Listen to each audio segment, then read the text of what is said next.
we make you laugh? Aren't we fucking funny? Does that sound right?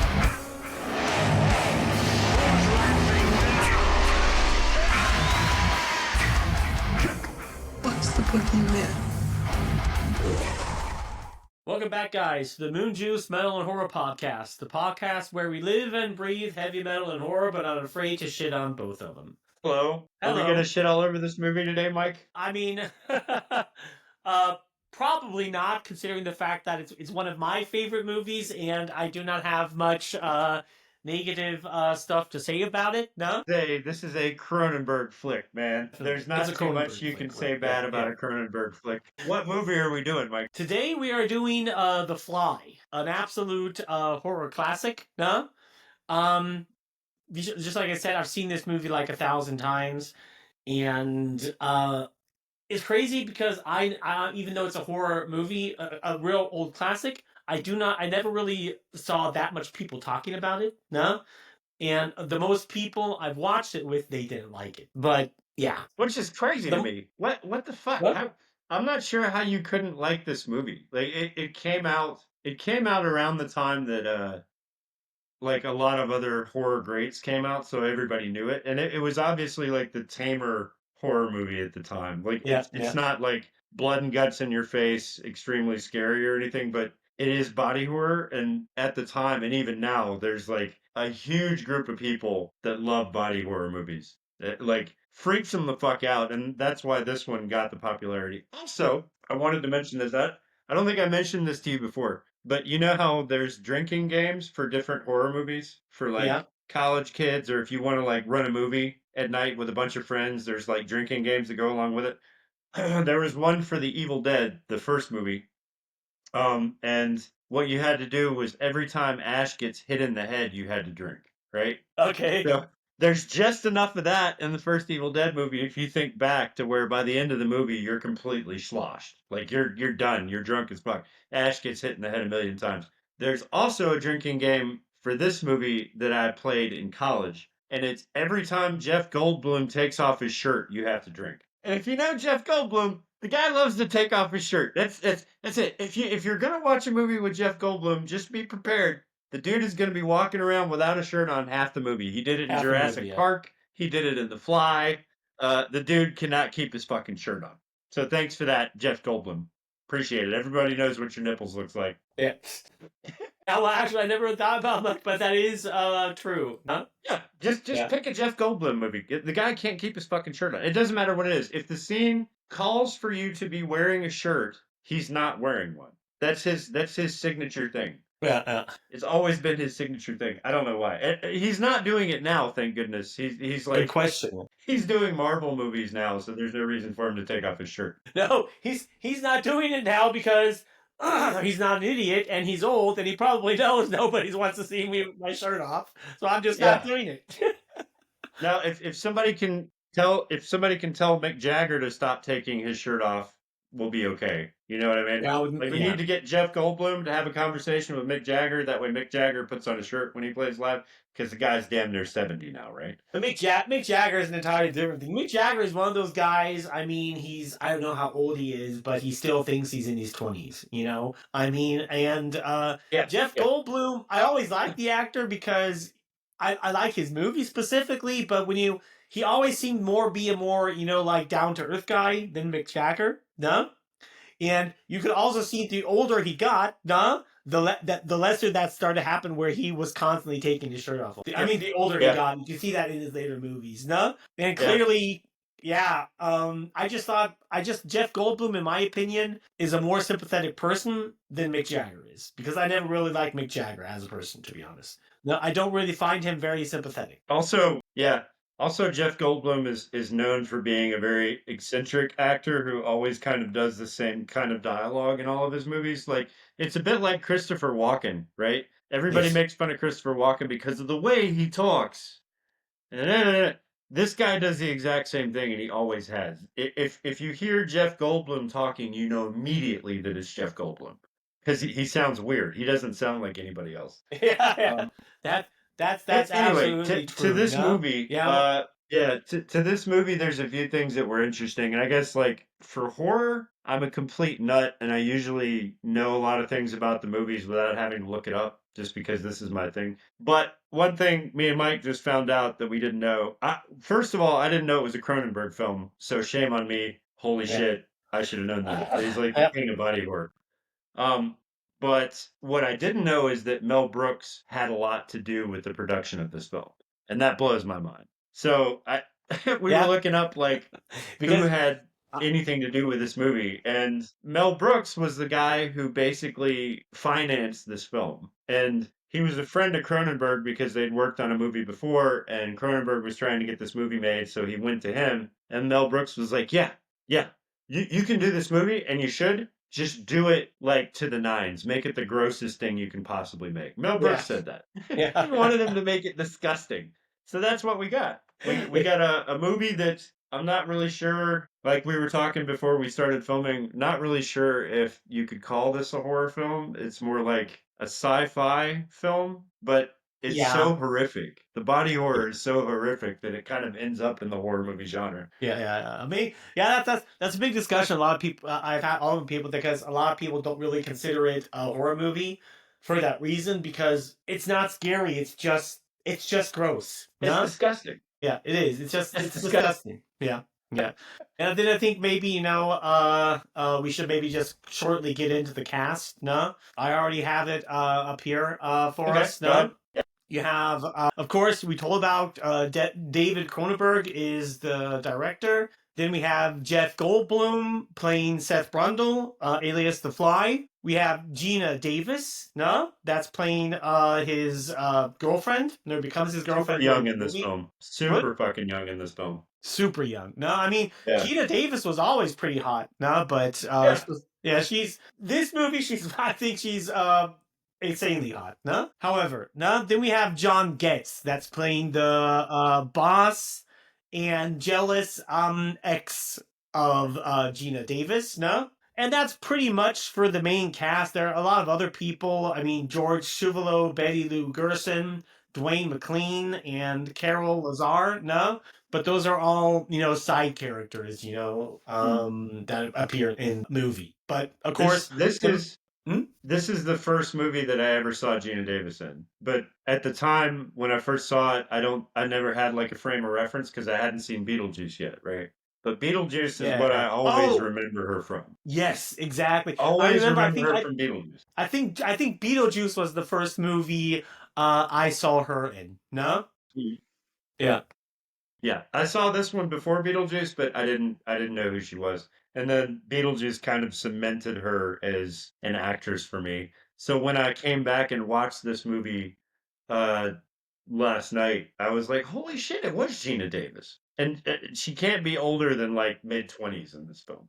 Doesn't look much different than she does in Beetlejuice, but she does a great job. Like Gina Davis is fucking awesome. Yeah, she is. Gina Davis was always a great actor. The majority of the first movie I saw her in was Beetlejuice, as we were talking about. Nah, but so far I don't know. I think I like the most movies I saw her in. Nah, overall she's a great actor. Nah, and so shortly before we get into the movie, I want to say. If you like this episode, please follow us on Spotify and give us a like. And if you're watching it on YouTube, subscribe to the channel and hit the bell button to get a notification every time we upload a new episode. And also don't forget to like the video. Yeah, which you're going to be getting a lot of notifications because we might be the only podcast that is stupid or crazy enough to do this once a week. I was looking at that, Mike. I think about horror and metalheads, and I don't know too many of them that would have the amount of time or the desire to want to do this once a week. Because I don't know, man. Everybody's got a job, everybody's got a life, and everybody's got kids. But we don't have any kids. So you are our kids. Thank you for being our kids. You're taking up the spot in our life where there would be kids mauling us to death. Yeah, but even if I think, but we fucking love it, and I'll do this shit every week. Yeah, exactly. I mean, even if I think we have kids, we would still find a way to do it. I mean, just look at our band, for example. I mean, you and me are still you and still me don't have kids. The others all are married and have kids, no?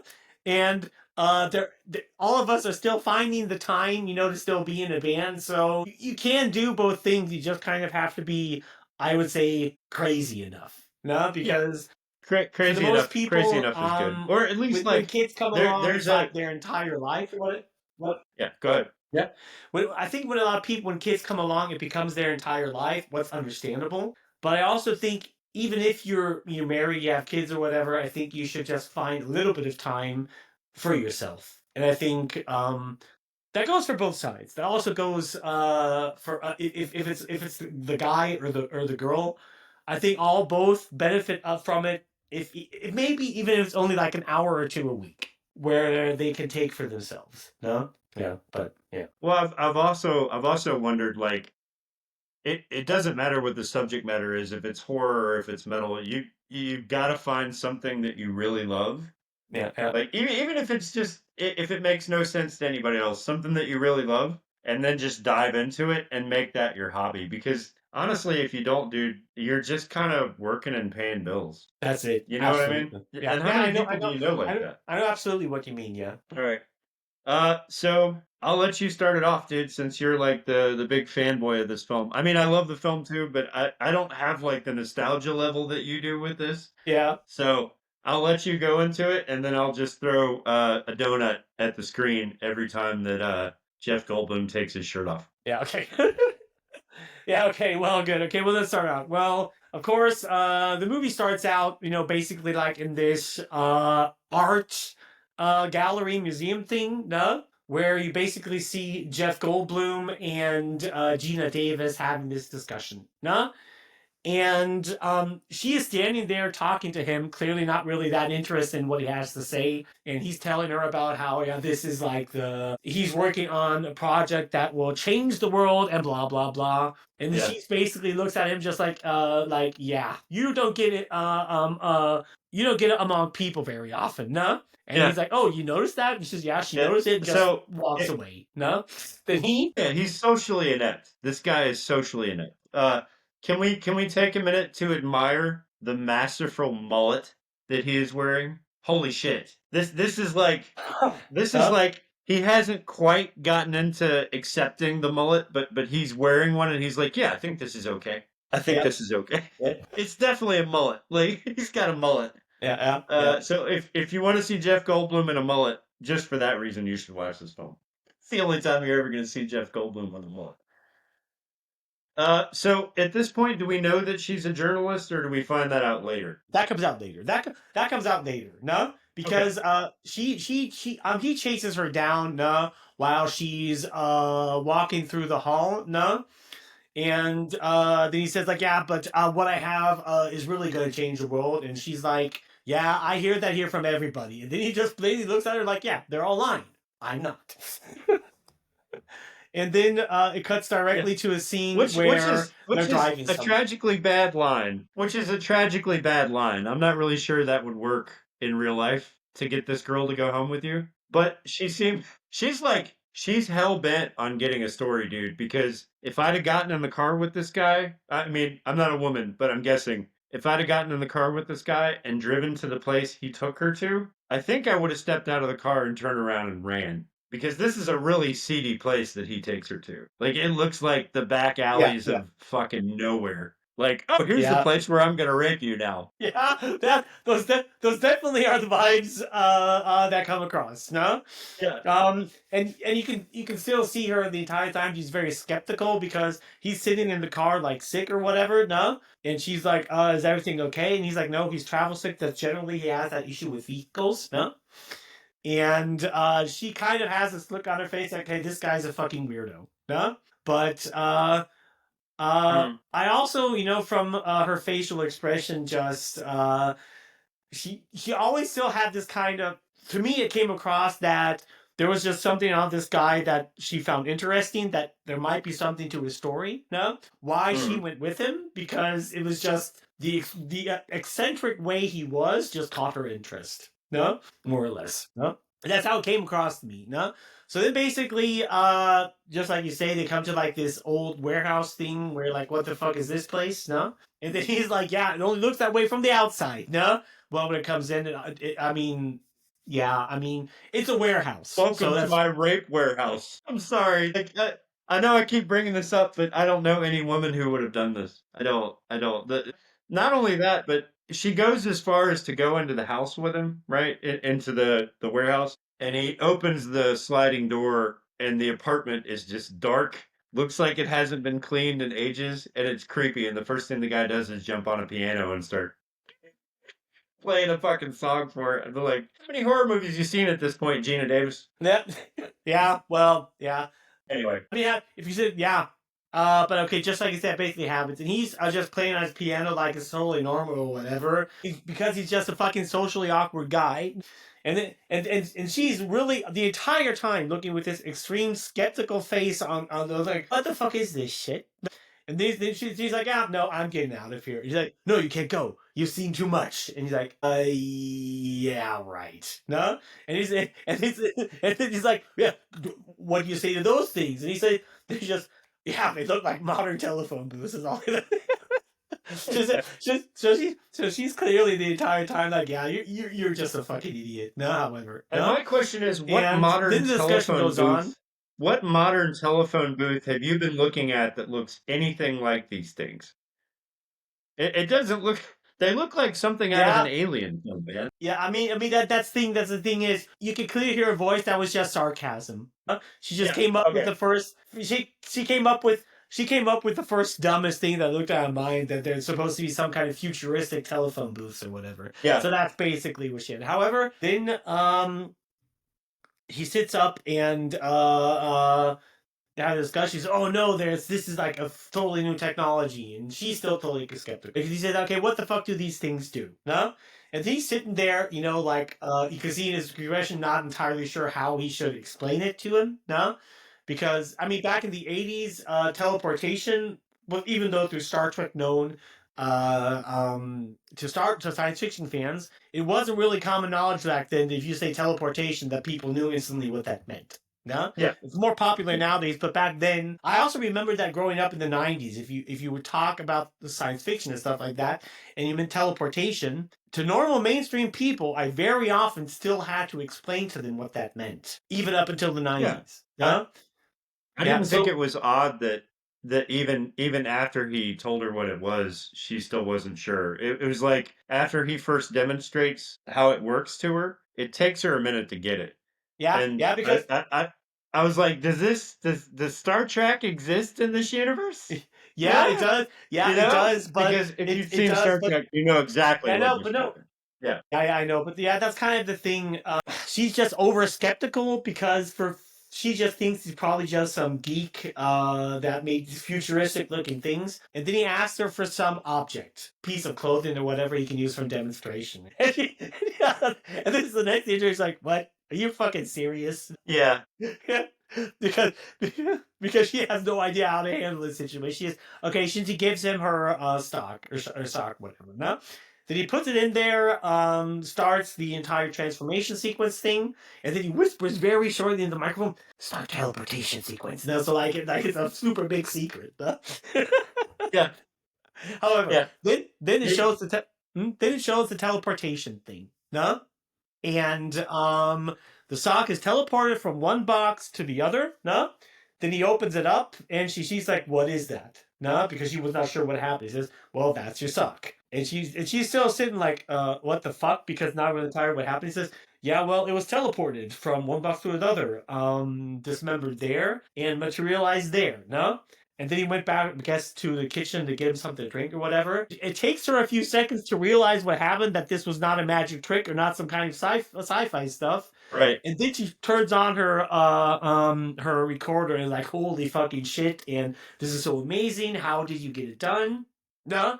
And then they sort of have a short explanation because he starts to explain how he usually done, because actually he just kind of communicates with other people what device they should develop. They do that, send to him, and then he puts it all together. And that the entire thing is financed by some group that she mentions or whatever. No.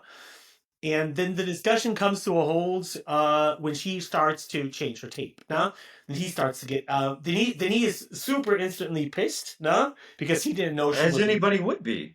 What? As anybody would be. Yeah, Because you don't want to blow the cover on this. This is the discovery of a lifetime right here. This is going to change Yes. everything. And she knows that. Yeah, yeah. So the smart thing would have been to not show him that she had a tape recorder if she was trying to blow the lid off a big story, but she shows it to him anyway, and of course he freaks out.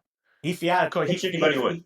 He freaks out, obviously, because, I mean, just like you said, the entire company financing thing at this point does not know much about it because he specifically said that nobody beyond him is fully involved into the project, no? But clearly, if the company that's financing this would figure out what he's doing, they would be there instantly, no? What is actually shown because in the second part, because that's exactly what happens in the sequel. But however, okay, then she just runs out on him and blah blah blah, and he's like, yeah, but your sock. He says, yeah. Then she just looks at him like, yeah, I hope it gives you luck, and then just leaves. No, okay. Then it cuts back to like I think it's the next day while she's at work. No. Showing the recording to her boss, no? And then he's looking at her like, yeah, I think this guy is fucking with you. And she's like, what, did you not hear what he said or whatever? And he's like, yeah, he probably pulled some magic trick with you. He's pulling your leg. This is bullshit. I mean, obviously, I would think the same thing. I'm going to have to take her boss's side on this. I'd be like, yeah, you're just naive. He played a magic trick on you. He was trying to get down your pants. That's what happened. Are we going to go to lunch or what? You know? Can't blame him for that. Yeah. It's exactly. That's pretty much what everybody would have thought, no? But then a call comes. Her boss gets a call, no? And and then he hangs up and he says, "Well, you must have made an impression on the guy." Because your magician is here wanting to speak with you. No? So apparently somehow Jeff Goldblum or Seth Brundle figured out where she worked, no? Because she was a reporter. Not entirely sure how he figured that out so fast, but however, no? He figured it out. And then he comes in, no? To her office, shortly talking to her, because then her boss just walks out because he thinks this guy is a fucking idiot, no? And he just looks at her and says, "Oh, you've done this pretty fast." And she's like, "Yeah, well, I'm a reporter, no." But she's like, "You don't have to worry. He thinks you're a phony, no." Then Jeff Goldblum looks back at the door like, "Excellent, awesome, no." Thank God. Yeah, he's like, he thinks I'm a phony. This is not going to get put in print. Yeah, thank God, no? Because you can clearly see now that he's not really that nervous anymore, that he just wanted to more talk to her, no? Because in the first scene, when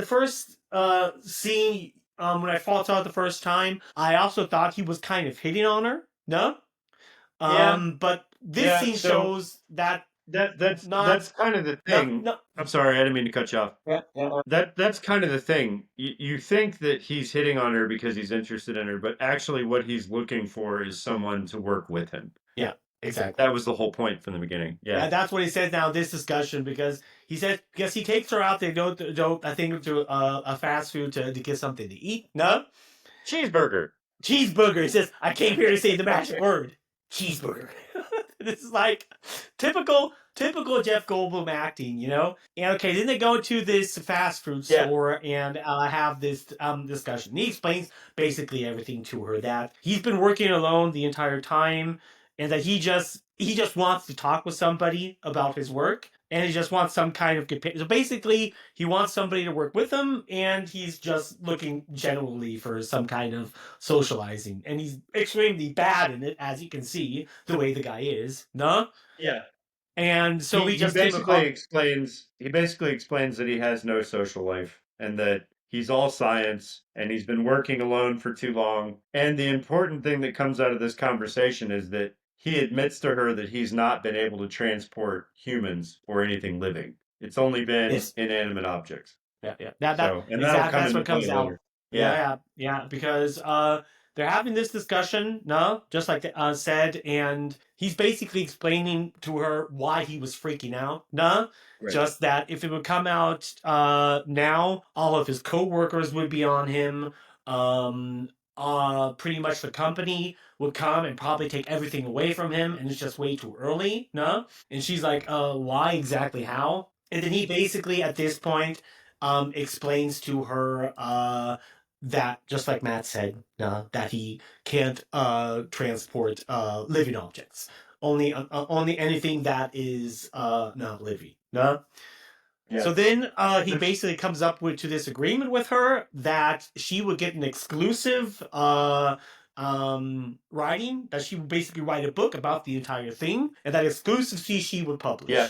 And she would be with him there the entire time, how he would get everything to work, and blah, blah, blah, no? And what is actually, for her, a pretty good deal, no? So for that way, so they both get that what they want. That he has finally somebody he can work with, no? So because he's just fucking alone, no? And she basically gets her story, no? Yeah, no? It's actually pretty good. Like, from a journalist standpoint, this would get her a Nobel Prize Yes, for writing this, because this would change everything. It would change everything. She'd get some serious notoriety for this. Yeah. Mm-hmm. Yeah, of course, that's probably also that is generally, to begin with, the reason why she was doing all of this, no? Because of course she wanted she probably had that in her mind for her career, no? However, then after that discussion, she decides to go home, no? I guess to think about everything that's happening or whatever, no? And then she notices something, that somebody's in their apartment with her, no? And then it's her boss, no? Yeah. Because Yeah. now this is the point where it comes out this poor girl has made some bad choices. Yes, she's made some bad choices, because now this is the scene where it says that her boss is actually her ex, no? Yeah. And that, he's that type of a guy that he's kind of an ass, kind of a dick, no? But doesn't, how should I say, that is still into her, and he's obsessed with her at this point, no? You can clearly see that, no? Yeah, and so he has not accepted. This guy is your very typical, obsessed, controlling ex-boyfriend. Yes, they're exactly. awful people. Exactly. Yeah. That puts it out. But later on, it turns out that he's not actually that bad of a guy as you think. No. Yeah. Well, I mean, he is a scumbag. He's just he has a problem that he's still. Words. The guy, he's a scumbag. Yeah. He is a scumbag. That's clear. That's right. What I love is they that have when this discussion. When she shows up at her apartment, and he's in the shower, and she goes in there and pulls the shower back, he says, I was in the neighborhood and I felt a little bit scummy. Yeah. That's why I'm taking a shower. Like, what a choice of words. Yeah, like, scummy is exactly what the guy is. Like, you don't need a shower, you need to blow your brains out. Yeah. That's exactly the scene we are in now, Matt. No? Basically. Okay, and this, then they're basically talking about even though I've seen this movie multiple times, I'm not entirely sure now what they were talking about. Don't you remember? He comes in talking about Seth Brundle. Not talking about, I've looked into this guy. Apparently he's a genius and blah, blah, blah. And he told like everything he's done so far. And that was only by the time he was like 20, no? So I guess now these people are probably all in their early 30s, I guess, no? Yeah.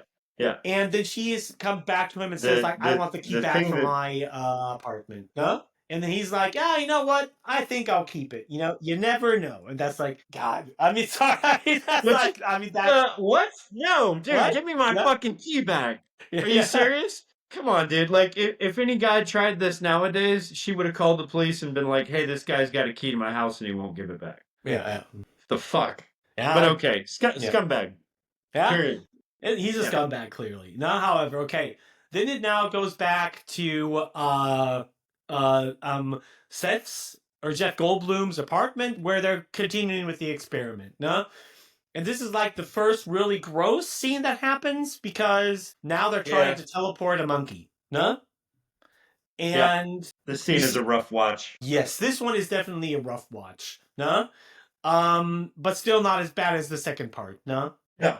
Because No. the second part, there is a similar scene in the sequel, but they do that with a dog mat. Right. What makes it pretty bad. However, I haven't seen part 2 yet. We'll do part 2, but this right here, I did look this up because this looked very reminiscent of some of the practical effects used in The Thing, right? Yeah.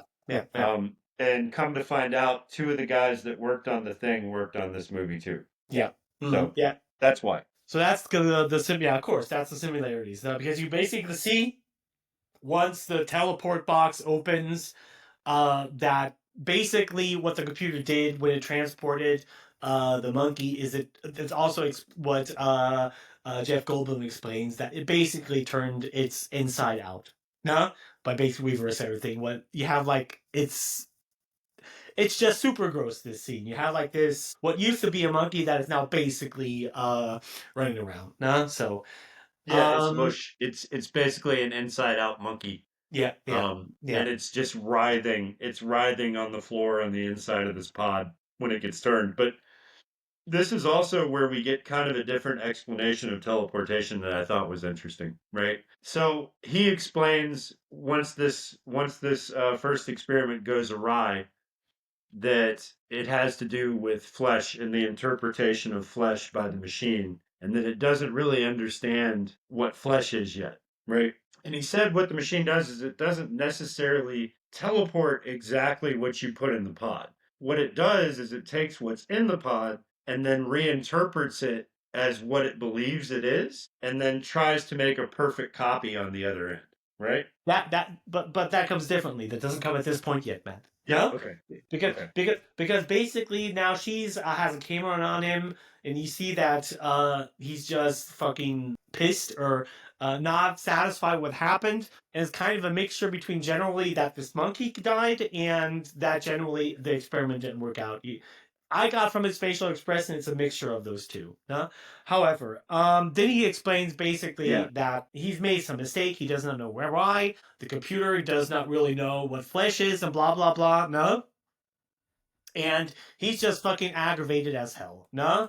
And just goes back and lays on the couch. No? And then they kind of have this, kind of short discussion. No? And this is where you can see that Gina Davis actually kind of likes him, no? Mm-hmm. Because now this is the scene where she is getting on to him, no? You don't know how much time has passed since they have talked the last time, but obviously this is the part where the romance starts because she tells him, actually I think you're kind of cute, no? And he's like, oh, yeah, really? And you see that he was not expecting that because because at this point, you can see that he didn't really think he would have a chance at her. He just wanted some kind of a friend. And, however, then it happens, and then they basically start to bang, no? I mean, you don't see much. It's just a typical romance scene, no? Then afterwards, they're laying and cuddling and talking a little bit, no? That he basically gets something on his back, some kind of piece that was laying on the bed, no? And then she is telling him something about how mothers actually sometimes act with their babies or whatever, no? Something like that, no? And then that basically, then all of a sudden, a light comes to him, no? And then he's asking, okay, do you want to do an experiment now? Because now he's actually kind of has an idea what actually goes wrong, no? So then he basically takes the steaks she had bought because she told him previously, do we want to have something to eat? I bought some steaks or whatever, no? So then he basically just now takes the steaks and then cuts them in half, no? And teleports one half of the steak from one box to the other, then he fries them, no? And the bass basically asks her to try them, no? First, she tries the normal steak, and then the one that was teleported, no? She was first like, what? Really? But a monkey fucking died in that thing. No. And he's like, you're gonna make me eat this now? He's like, shut up and eat it. Yeah, he literally just has a fork, shut up and eat it. Yeah. However, your fucking mouth and try the steak. Yeah, yeah. And But literally, he literally, like she's immediately, sitting there. Yeah, yeah, yeah, yeah. And she's she immediately immediately like, spits it out. she's like super grossed out. And she spits it out, and then he says like it just tastes weird. It tastes synthetic. No, and this is where, of course, now then he has all of a sudden this kind of inspiration, no? Because he says something to her I don't remember, and she says like the computer just basically just materialize its interpretation of meat, Right, no? And this is what right. comes into play what you basically just said. And then she's like, yeah, and what do we learn of this, no? And then he was walking back in the kitchen back and forth, basically explaining his interpretation of it, that the computer itself does not know what flesh is, does not know how to interpret it, and has basically no desire to interpret flesh, no? And that he basically just has to teach the computer, no, to know what flesh is and how it should interpret flesh. Then he goes back on his computer, says, like, now I know what to do. And then he sits out and start, basically just typing around on his computer. No? And then she's just like looking like, yeah, okay, whatever. It's kind of cute because he's learning out about it again, but then she sits out and continues to eat the steak. No? Basically. And that's so far pretty much Yeah, well, she immediately goes back to the correct steak. She's like, okay, well, if you're gonna fuck around on your computer, I'm gonna eat this fucking steak. yeah, exactly. Because I'm sorry, what a waste of steak. Like these are prime cuts of really good steak. You know, you're a butcher, right? Yeah. These are prime cuts of steak. These things in the United States will probably cost you, 20 to $30 a piece. So when he initially put the steak in there, I was like, oh, you're not gonna waste that steak, are you? Fuck. So when he did that, I was like, God damn it, dude. I would have said no. I would have just said, hey, let's eat the steak and try it on a jacket or something. Like a leather jacket. Yeah, but that kind of defeats the point because that's no longer a living object. It's made from organic material, but Yeah, yeah, but a steak is too. A steak is a dead cow. You know what I mean? It's just biological material. It's not an actual animal. But to be fair, I will say it's much nicer to do it on a steak because after that happened with the monkey, I would have been very hard pressed to not want to put another animal in there. Because he obviously had feelings for the monkey. I don't think he saw the monkeys as purely, testing material because he was a little bit sad when the first monkey didn't make it through all the way. So now he's got one monkey left, and it's the brother of the monkey that got turned inside out. yeah, but it's kind of just the thing, if you wanted to try it out, I would have tried it out on apples or fruits or vegetables or stuff like that. That's what I would have done. Something simple. You don't have to jump immediately to a monkey. Yeah, however. Well, she gets in her car and then kind of leaves. No, because he's now doing his shit or whatever. No. And then you can see her cut out to her in a clothes shop. No. Or is it? Do you remember? Oh yeah, because I think shortly up here before anything happens, she has a discussion with him because he's like wearing the same clothes every day, and he's like, no, actually not. He just has he has the same outfit, no, just 10 times because he does not want to think about what he wears. What's actually a pretty smart move. So she's he mentions that he stole the idea from Einstein because Einstein actually that's what Einstein did. Yeah. Einstein had the same clothes, just multiple different pairs of the same jacket and shirt because it made it really easy on him. Which, by the way, side note, as far as diagnoses go, Albert Einstein was, they think, the first guy that they ever diagnosed with severe ADHD. I don't know if you knew that. But yeah, so he was diagnosed with it. His form was so extreme that anything that would take his attention off of his work was devastating to him. So his wife at the time, which I can't remember her name, but Einstein's wife at the time was like, okay, so what's really frustrating to you? And he said, well, one of the things that takes my attention off of everything is figuring out what to wear. So his wife was like, okay, the clothes that you like the most, show me what those are. And he brought her those clothes and she went and bought exact copies of those exact same clothes, and that's all that Einstein owned. So she wanted to remove any decision he had to make outside of science from his mind so he could concentrate more. So this is directly pulled from a real thing with Einstein, which I thought was cool. Yeah, that's cool. Yeah, that's cool. Yeah. However, then she's basically in this clothes store, basically just gonna buy clothes for him because apparently she just wants him to wear something else. But however, no, pretty much I think everybody that's had a girlfriend or been in a relationship, every single girlfriend I had has done something like that for me at one point or another. So pretty normal at this. Well, I mean, Yeah. But I mean, I mean, what do we wear, Mike? If it's not a heavy metal T-shirt and a pair of jeans, I'm probably not gonna wear it. You know what I mean? So yeah. every woman that's ever come along in my life has been like, you might look good in a shirt or maybe something a little different, and they go start buying you clothes. That's a typical thing that a woman does when she likes you. Yeah, exactly. That's like because this is the point where you clearly she's not no longer seeing him as just a guy she's banging. She really likes him because now she's going out buying clothes for him. No, Yeah, exactly. No, and then of course her ex comes in and he starts putting up. guy's a fucking psycho, man. Yeah, he's putting up a big show or whatever because he probably at this point he was following her and noticed that she spent the night at his house. No? And of course he's jealous and now he's just flat out stalking her. No? However, she basically in the discussion basically just tells him to go fuck himself and that she's gonna do in her free time spend her time with who she wants. What's absolutely understandable, of course. No? However, I just can't believe she basically just pays for the clothes. Yeah, he really throws a total temper tantrum in the middle of a is epic. Yes. It's like It's epic. I don't know.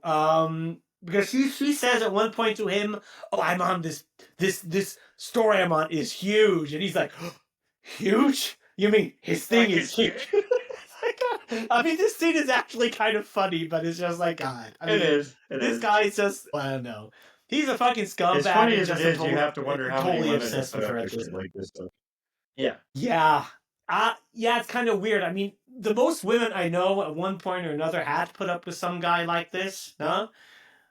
And I do not know. In that situation, I probably would just punch him in the face, or at least in the stomach. She's between a rock and a hard place, though, because this guy is not only her ex-boyfriend, but it's also her boss. So yes. He has an opportunity to completely screw her over if he wants to. So she's got that in the back of her mind. But at this point, she's like, you know what? I don't need you anymore. Fuck it. I'm going to get this story with or without you. And I think at this point, when he throws this temper tantrum and she says basically, fuck off, I'm going to do whatever I want, he realizes that he has no power over her anymore. And that comes back to bite her later, as we'll find out. But yeah.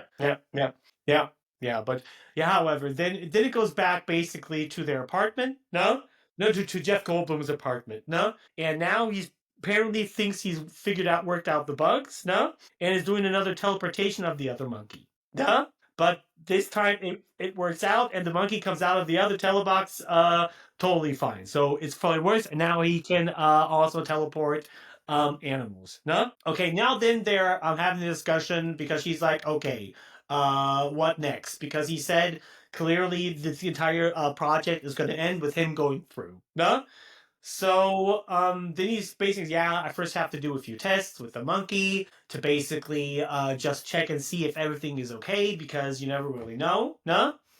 Okay, and then they're just kind of like having this discussion, no? But she's like, oh yeah, because, actually I thought now that you kind of made it, we can, kind of go on a vacation or whatever, huh? And so of course, now she's talking about going on a vacation with him or whatever, huh? And then she's wanting to do typical couple shit now. Yeah, typical couple shit that's going on here, no? So then they basically decide to celebrate with wine and order food or whatever. Then she on the piano sees a box and she's like, "What is this?" And he says that somebody from a newspaper put it through. No, she opens it up and sees clearly what the title of the magazine is with his face on it and explaining the entire thing going on. So obviously. Her boss did this because he wanted to fuck with her because he's gonna publish it now just to get back at her, no? And then she's like totally fucking aggravated and basically just says, I gotta get out of here. And no, this entire celebrity thing now was a mistake. I gotta leave. No? And then she basically just leaves, no? And Jeff Goldblum is like, literally has no fucking idea what's going on because it's like nothing makes sense to him now. At one point, she's like, "Yeah, super fine. We go to vacation." Now she's just gone. But also, of course, she doesn't really, he doesn't know what's happening at this point. Then she goes, looks out to her boss, to her ex to have the discussion with him, no? And she's basically getting on to him, like, blah, blah, blah, this is my story, and blah, blah, blah, why you can't do this to me, no? Then he's like, yeah, I can. I sent you there to figure out that story. So every discovery you do is also mine. And I mean, if he was only her boss, I would understand his point. Because he would, at this point, when it's only about the story, he's not entirely wrong about it, but it's just like the entire other things he's doing that just makes him insanely scummy. No?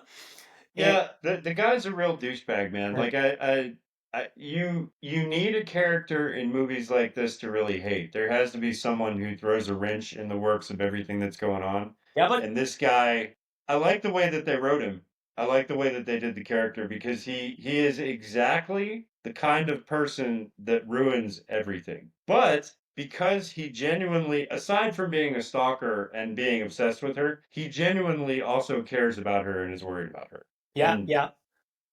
Because we'll see that later. Yeah, But because- right now he's showing her, hey, I have the power to fuck you over if I want to. yeah, but yeah. So don't just toss me out like the trash. And that's what's happening here.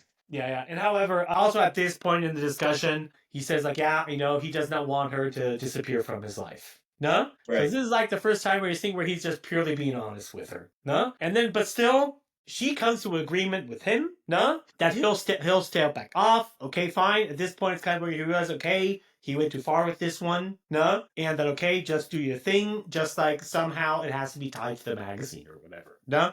So, okay, no? But then you see like Jeff Goldblum, he's like super fucking hammered because he's now having a discussion with his monkey. And if a guy is sitting here, this scene is actually kind of funny because he's sitting there totally fucking hammered and jealous and talking to his monkey like, oh, she's going out and she's probably gonna bang her ex-boyfriend and blah blah blah. And the monkey's just sitting there like, I mean, of course, Jeff Goldblum's point of view is understandable because now his new girlfriend.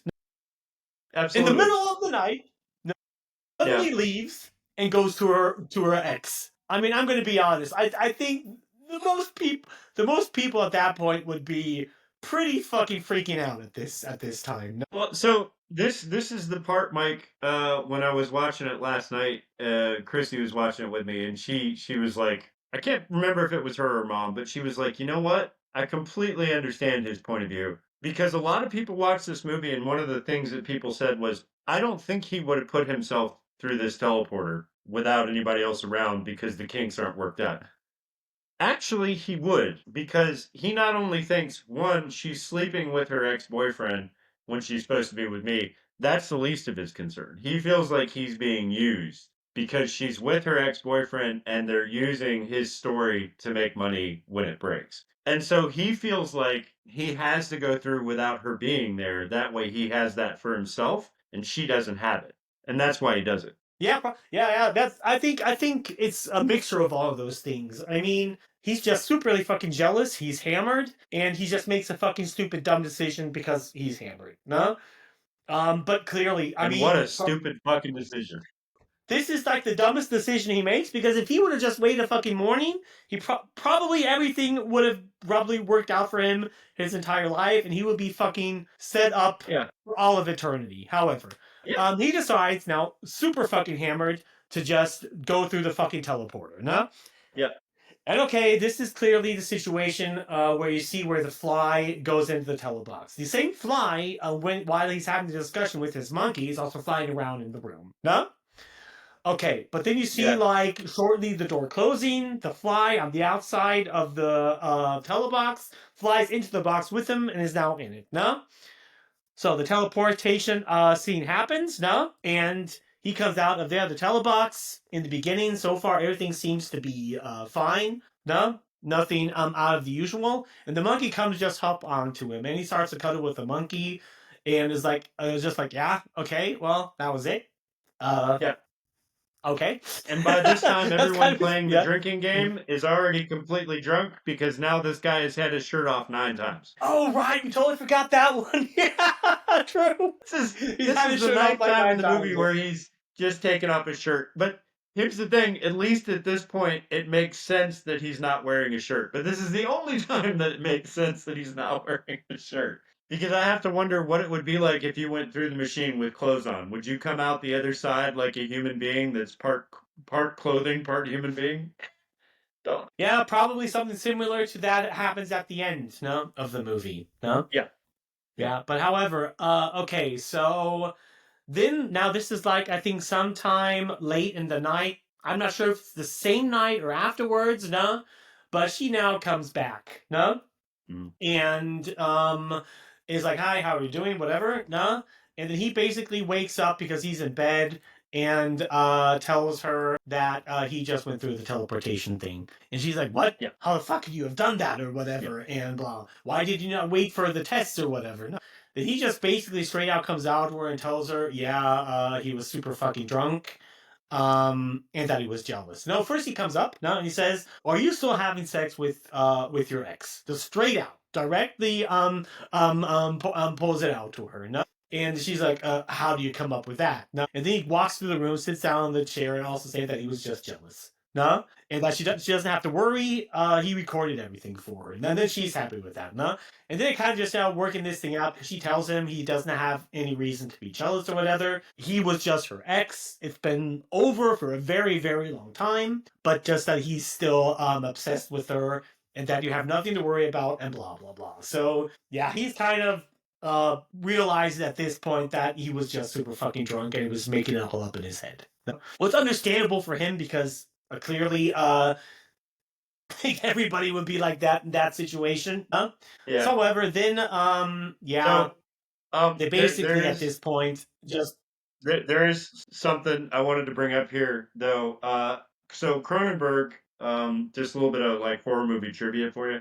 Cronenberg was a huge Frankenstein fan, the story of Frankenstein, right? Yeah. And he wanted to remake Frankenstein, and he said this multiple times. He wanted to remake Frankenstein as kind of a body horror thing, which still waiting on that movie. That'd be great. I would love to watch a Cronenberg version of Frankenstein. But he did this movie because he wanted to do Frankenstein, but he was like, well, what if I take this in another direction and take another scientist who's kind of playing God without really knowing what the consequences are. And so what you have here when he put himself through this machine is kind of a Dr. Frankenstein moment where you're playing God enough with something without really knowing the consequences. Like, consequences be damned, I'm going to try this and see what happens. And that's why we get this whole character arc with him being a scientist who's trying out crazy things, is because Cronenberg was obsessed with Frankenstein.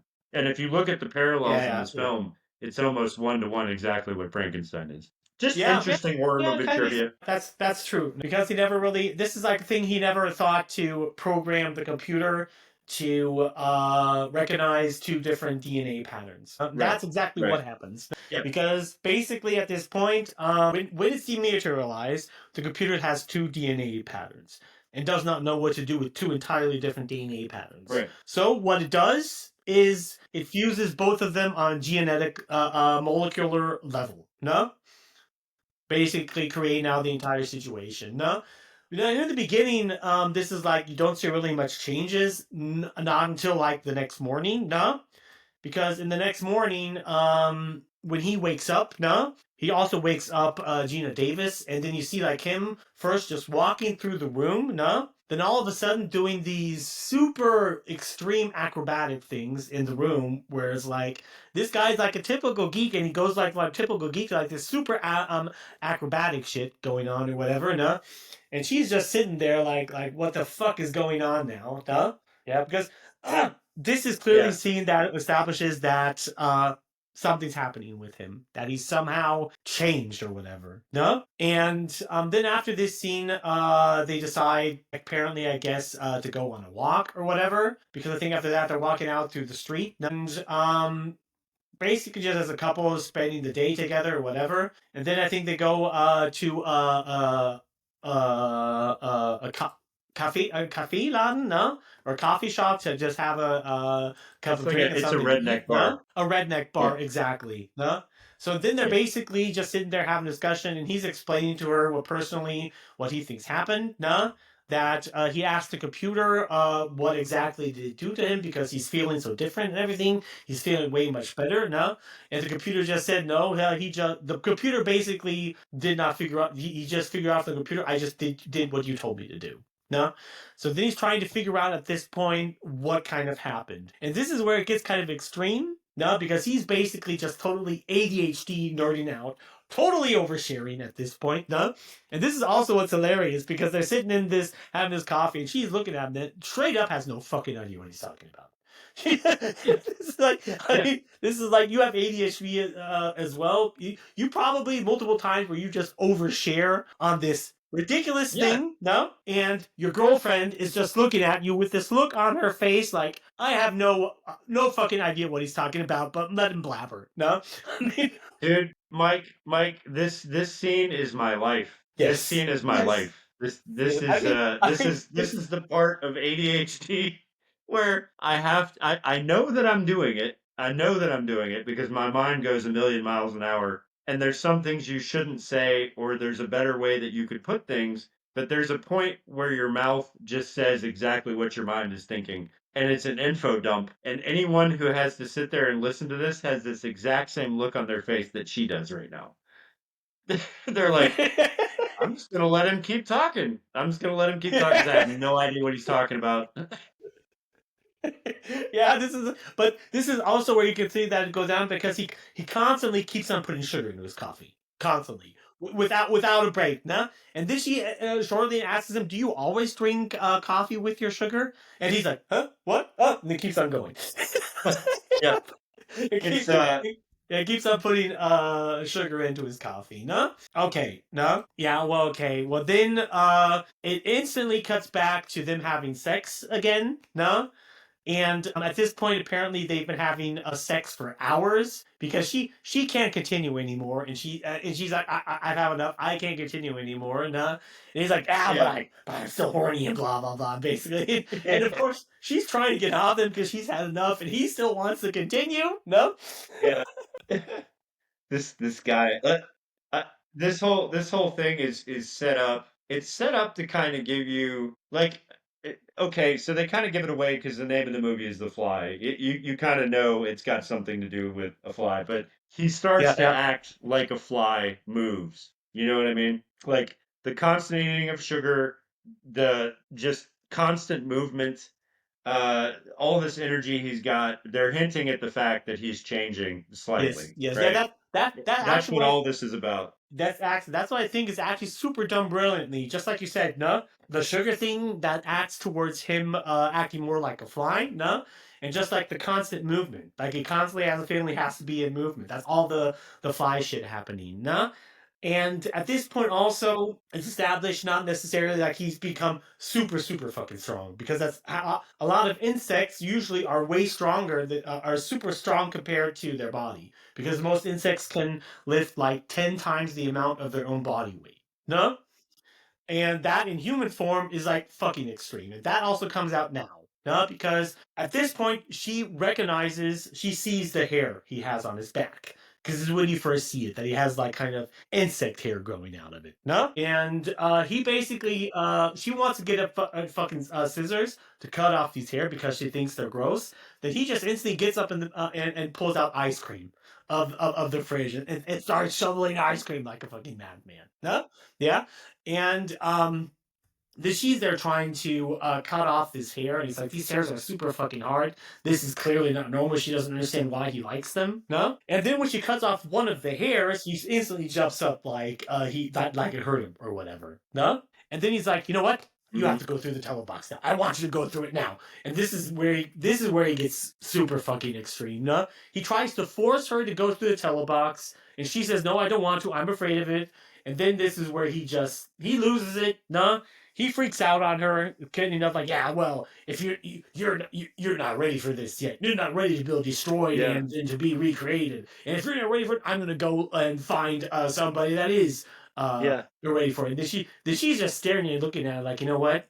This is the first time where she knows something's wrong with him. She's like, yeah, something must have went wrong with the telebox, with your teleportation. I don't know what happened, but something's not right with you. Something went wrong through this situation. But he's not seen it yet. Because for him, he's like, his experiment worked out, and he's like totally fucking over energetic, no? Because the change is now happening, and now at this point, no, the change is not really that bad for him. Because he barely has to sleep. He's always energy all the time, and blah blah blah. But so he's clearly not seeing things correctly, because if he'd done this teleportation thing, the things that are now happening to him are clearly not normal. No, and if he would be seeing things in level head, he would try to test and see what's wrong, because this is clearly not normal for a human. How he's acting. But to him, he thinks that there's kind of a little thing that he says. He thinks that what's happened by putting himself through this has made him superhuman. Yes.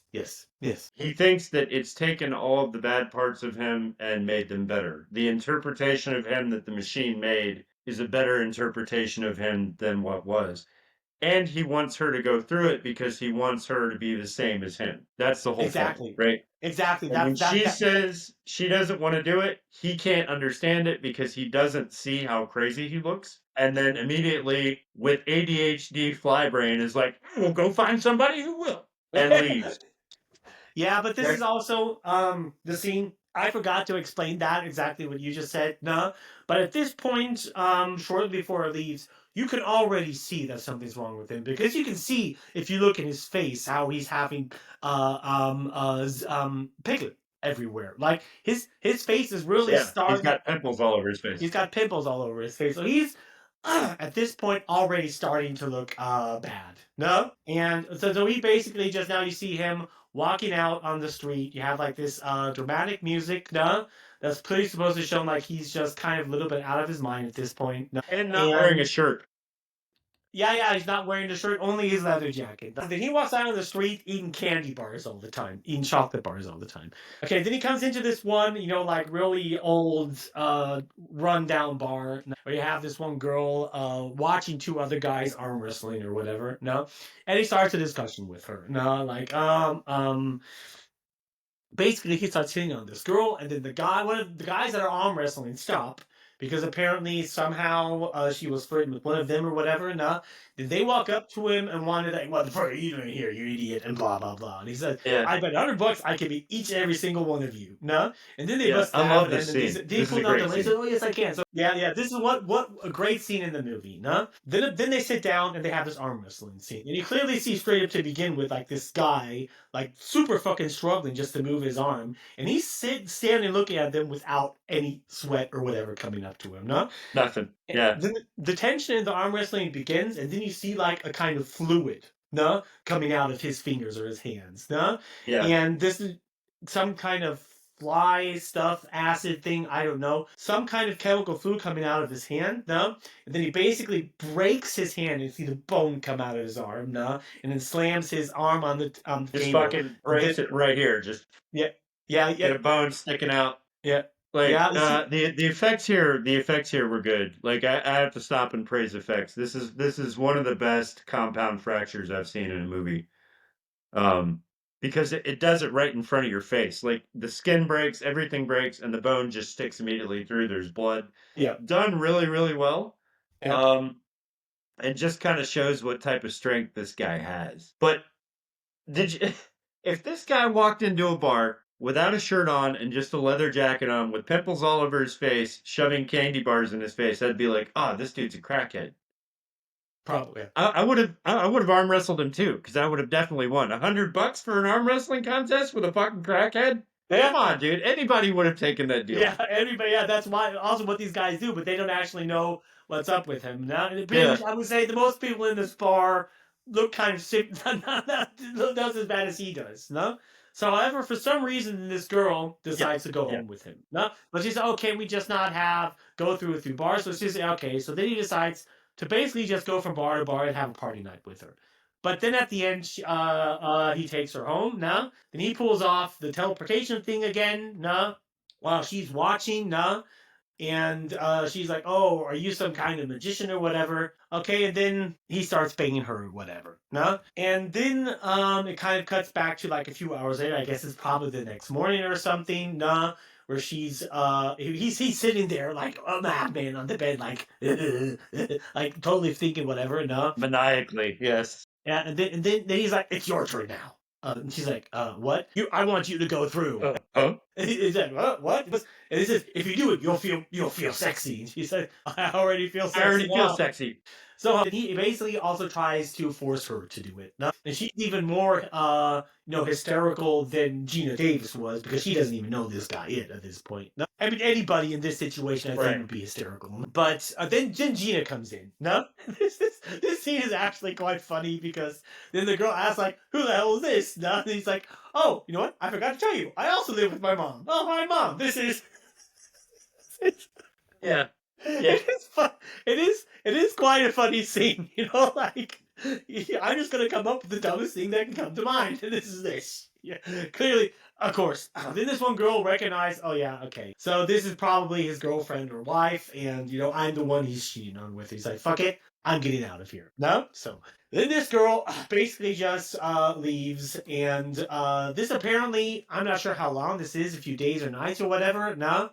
But then Gina starts having a discussion with him. Like, something's wrong with him. He's sick. He has to have himself checked or whatever. No? Yeah. Because ever since that night, things have just gone wrong. But he's still not seeing it. No? Then she also comes in with something new. She explains that he had the hair cut off of his back. No? Checked at a laboratory. Analyzed. No?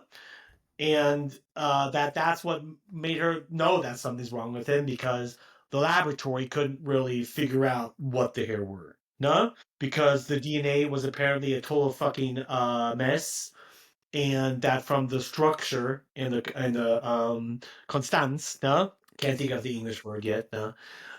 They appear to be insect hairs. And then he's like, "What? That's fucking nuts. This is fucking crazy," and blah, blah, blah. No? Yeah. Then he also starts to flip out on her again, and he's like, "You're jealous. You just jealous and blah, blah, blah." No? And it's okay. Then This, by the way, I wanted to highlight at the very beginning of this part where she starts to talk about the insects here. This is the movie where we get the iconic line that's used over and over and over now in so many horror movies, and just by people genuinely, or generally. She says, "Be afraid, be very afraid." That line came from this movie. People use it all the time. What? I just wanted to point out that this is the movie where that comes from. She says, "Be afraid, be very afraid." Mm-hmm. But yeah. So it's apparent the dude is no longer in control at all of anything. He's lost it. He's out of his fucking He's mind. completely fucking lost it because he basically just kicks her out, telling her our agreement is off and blah blah blah. Kicks her out, shoves the door, slams the door in her face, and never come back here. No, but then after he calms down, no. Then he goes directly into his bathroom, and this is where it starts to get gross.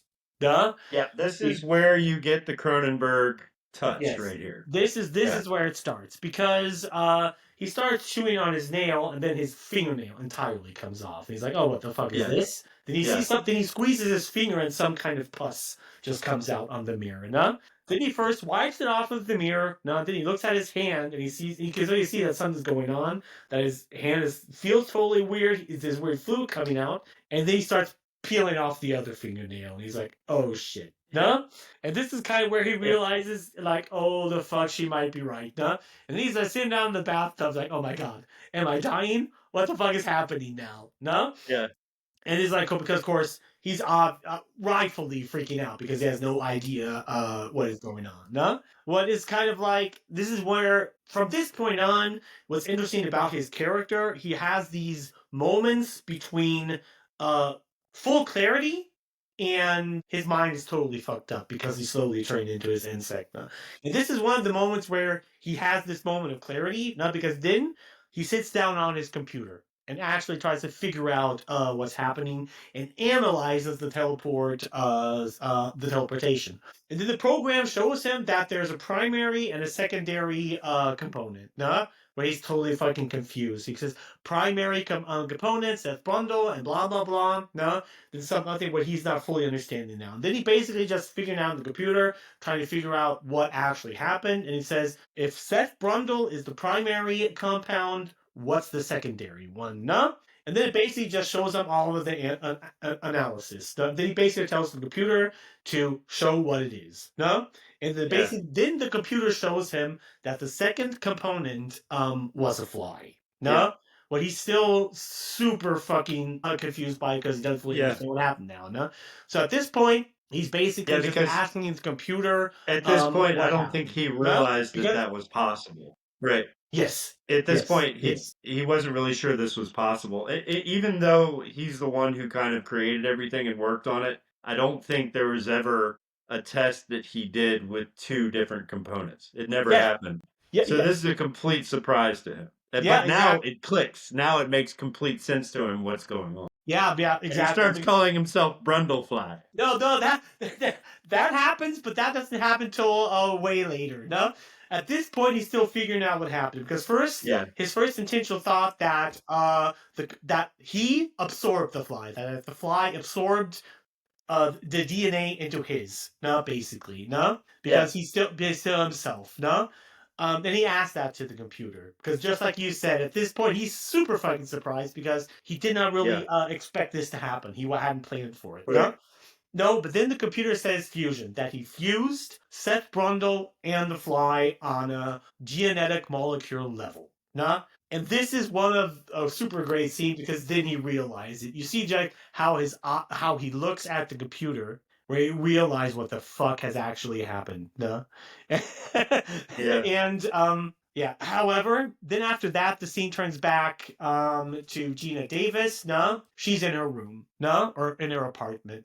Working on a computer, working on something. At this point, not clear what yet. And then all of a sudden, she gets a call. And he's like super reminding me now at this point of the previous episode, Count Orlok from Nosferatu, breathing very, very heavily into the phone and blah, blah, blah. And he's like, she's like, Seth, is this you? And he's like, yeah, I'm sorry about the last 4 weeks. You were absolutely right about everything. You were totally right, And he's and he's like, it's gotten worse, And please come here. Just please come and see me, Because even at this point, he's realized what happened, and he's full back in his he's had a real moment of clarity now. And he's just super fucking freaking out. He's afraid because all this shit is happening to him. Then she basically comes to his apartment. Right when she comes in, he's like, stop. Stop there. And he's at the other side of the room. And here you clearly see where he's fully starting to mutate now. Because he can barely walk at this point. He can barely move. He's really walking with two sticks to basically get across the room. And he just looks like... He looks like Michael Jackson in the Thriller video, is what he looks like. Yeah, basically. Yeah, just worse. Basically, yeah. And that's what I said last night when we were watching it. I was like, holy shit, it's Michael Jackson from Thriller. Because his makeup is exactly like that. He just looks kind of decrepit and almost zombie-like, but it's the same kind of makeup. It's funny to me. Yeah. Now, however, then he sits down... And she's like, oh shit, what the fuck happened to you? And then he now first starts to trail off and sing some song that has nothing to do with like, Yeah.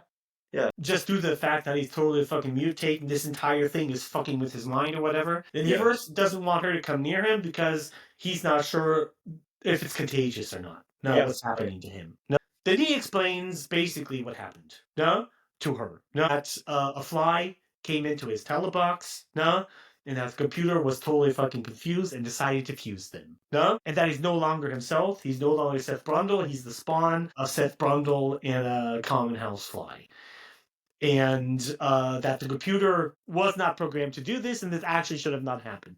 And then, of course, she starts freaking out. He gets up, and it's like he doesn't want her to want it because, oh, you still look so beautiful, and blah, blah, blah, and please. Yeah. He's clearly at this point afraid that she might get it also. Right. Then she said, but what's happening now? He basically explains that he personally thinks that now he's just going to develop an extreme form of cancer, total biological chaos on a cellular level, and then he's going to die. So at this point, and then she's like, oh, there has to be something we can do. Just contact the company. And he's like, no, he doesn't want to be like this test subject or anything. He doesn't want to be like this thing that this other person that's talking about how they have cancer and their body parts are falling off or whatever. But this is kind of like the thing, even though this is one of his moments of clarity, it's like, you don't have much options here. At this point, I mean, calling the company is like that he made this is like the only thing he would have had at this point, because at this point he needs help. Yeah.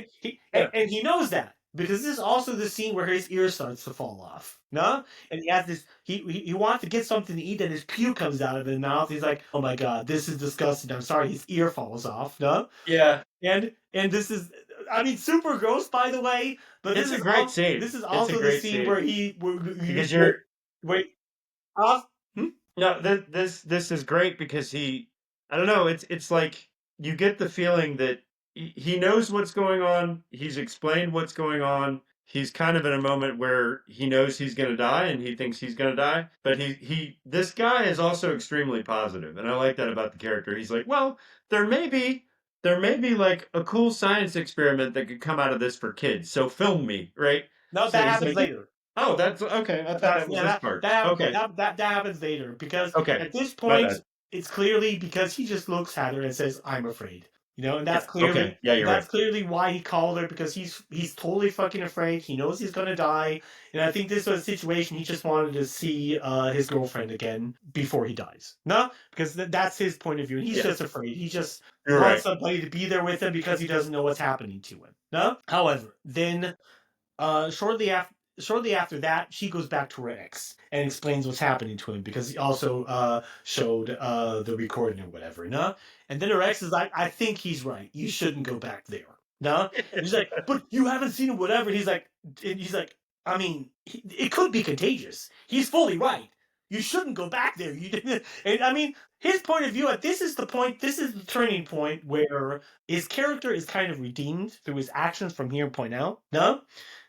Because this is the point where he clearly sees that she's having problems, and he doesn't take advantage of her. He's at this point kind of just trying to help her or whatever. No? Yeah, right. So then he says, okay, if I don't understand it, show me. No? Make a recording of him, show me, so I understand what situation he is in. No? And then he asks her, would you be okay if we sedate his body after he dies? No? I mean, kind of a little bit tasteless at this point, but I mean, the guy's a It dick. is tasteless, but I mean, Yeah, come to expect it from this guy. Honestly. yeah, from this guy at least. He comes to expect it. Then comes the scene where you're saying, now, because she comes back to his apartment, no? And she comes back to his apartment because she wanted to record him, whatever, no? And this is where it takes a total turn, because at this point, it might be a day later or 2 days later, I don't know, because shortly before she left, he told her that constantly his body is changing. Every time he looks in the mirror, there's something new, and every single day is something entirely new. And she basically comes in to the room, and he's like, at this point, totally changed. The mutation has gotten even worse, and he's not now barely being able to walk. He's like super fucking angelic as it was before, even the way before that, because he's literally now running over the walls. He's clearly just like Spider-Man, running over the walls and everything. He's climbing on the walls. He's doing everything a fly would do. Yeah, and he's acting like a fly, and he's like, this has also become a second nature for me. I'm totally good at this. And he's like, now he's back on the point. He's super fucking excited about it. Yep. He pulls up his shirt. What the fuck is this? I don't know, but it's cool. I don't know. And then he basically jumps down. You gotta kind of like it, because he's kind of semi-accepted it. Yeah. At this point, yes. This is the point where he's accepted it, no? Because she's like, oh my god, I can't handle this, no? He basically lands on it. Oh no, why? I think this disease is not really that bad. And she's like, she's just looking at him like, why? He said, no, the disease is not trying to kill me. It's transforming me. Oh, a lot of people would give everything if they could just transform. And Yeah. and she's like, into what? And he's like, yeah, what do you think? No, a fly. It's like, am I going to be a 160-pound fly? No, it's turning me into something else, something new that hasn't been there before. The look on her face is like, oh. Okay, at this moment, Yeah. He's fucking lost it, dude. He's lost it. He's lost it. No? Because then he basically tells her, "Oh, you want to record me?" No? So then he sits down and starts explaining something while she's watching him on the phone. And he basically, this is where he explains how he has to eat, because at this point he can no longer eat like a human. He has to eat like a fly. No? Then he explains what happens, that basically, this is actually how flies actually eat. Because flies can't, their bodies can't process solid food. So basically what they do, they puke onto their food. No? That dissolves the food, and then they suck that back in. This is what he does at this point, no? And at this point, he looks just even more disgusting. He looks like... It's hard to explain what he looks like, but he clearly doesn't even look human at this point. You can see it in his teeth, his eyes, and everything. He's now, just like Matt said, he's fully lost it. And at this point, he's just losing his humanity entirely at this point. No? So then, this is the point where it cuts directly back to her apartment, and her ex is now watching the movie. No? That in absolute disgust. A recording that she did, and it's disgusted straight up to begin with, as every normal person would be. No? Then she comes running into the front room. No? And into the bathroom, and is sick. No? And is crying. No? Then he gets up towards her and trying to figure out what's wrong with her, no? And then she's like, I'm pregnant, no? And he's like, oh shit. Oh shit! Yeah. Because she's pregnant with his kid, no? With his baby after he was already turning into a fly. Yeah. Yeah. Yes. This is a terrifying moment. This is a terrifying moment for her. Because she realizes it, and you can see it on his face when he realizes it too. It's like, oh shit, right? Yeah. Anybody would be like that at this moment, and she's got the right idea. She wants to get rid of it. Yeah, not immediately. Not immediately. Not immediately, but she does. Yeah. She obviously wants to get rid of the kid because there's no way this is going to be a healthy kid. No, because, of course, every woman will get an abortion at this point, and there's no discussion that it's absolutely justified at this point, no? But also, this is also one of the things that redeems John's character, her ex-boyfriend, no? Is the first thing he says to her, no? It's not like, how should I say it, like, you have to get rid of it, you have to do something. His first thing he says to her is, what are you going to do? Yeah. No? So he doesn't demand anything from her, or whatever, I'll give you or that. tell her what to do. He basically just asks her, what are you going to do? With that signalizing that he'll support her in whatever decision she makes. No? What kind of... at this point, it just kind of what makes this character interesting, because is he really that big of a dick? Or was he just totally fucking obsessed with her? No? Because this is the thing that made me, when I saw the character, just believe that this guy is so fucking obsessed with her that he doesn't care. I have seen multiple people in my life act this way towards women. They weren't necessarily bad guys, but they were so fucking obsessed with this woman that any moral or ethical reasoning was beyond them. No? So that's kind of where I'm kind of in this situation. Is he really that big of a scumbag? Or is he just super obsessed with her? And well, he is. He's an absolute scumbag. But here's the thing, like, you know as well as I do that somebody can be a terrible fucking person, but at the same time can show kind of a human side. And when times are desperate, when things are really bad, even terrible people will do nice things or good things or take the moral high ground on things. It doesn't necessarily not make him an absolutely disgusting human being, because he is. He's a disgusting human being. He is. But he ultimately ends up being the person that saves things. Yes. So you can't hate him too much. No, yeah, you can't hate him too much, but he's also in the sequel, Matt. No? Okay. I did not know that. Yeah. Well, okay. Yeah. He's in the sequel for a short term, because in the sequel, Seth's kid, no, goes looking for answers, and he comes across him. No? Okay. And you see that the situation here does not really change in the second part. No? But however, no? Let's continue. No? However, then they're now going to it sees this goes to a dream scene that you at the moment do not know, because at this moment it goes directly up to a car pulling up towards a hospital, and they're both she's in a wheelchair, like, oh my god, I want to get rid of it. That means something's wrong with me, because she clearly is that type of woman that does not really want to have an abortion. Apparently she wants to have kids. That's why she has this conflict with her that she should get rid of the child, but she doesn't want to because she kind of wants it. And I think a situation the most guys probably don't understand. And however, and he's like, oh yeah, everything's fine. Then this goes directly into a labor room where she's in labor now. No? And then she basically is giving labor to this child, and see the child is basically just a fucking maggot. A huge baby-sized maggot. No? Super fucking, this scene is pretty fucking great. No? So I love that they did this scene to where you had no idea that this was a dream sequence, right? So in a lot of horror movies, they'll kind of give you hints to the fact that it's a dream sequence, but they didn't do that, and that makes this scene so much more effective, because Yes. this is that I wanted to ask, like, I wanted to ask women, like, have you had a dream like this? Has something terrible like this been a dream that you've had? Because this is a nightmare. This is like something that is every woman's fear right here, that this happens. And I imagine even as like young women, they have dreams like this. And one thing that David Cronenberg does really, really fucking well is get inside your psyche and everything that you're afraid of and disgusted by, and shows it to you.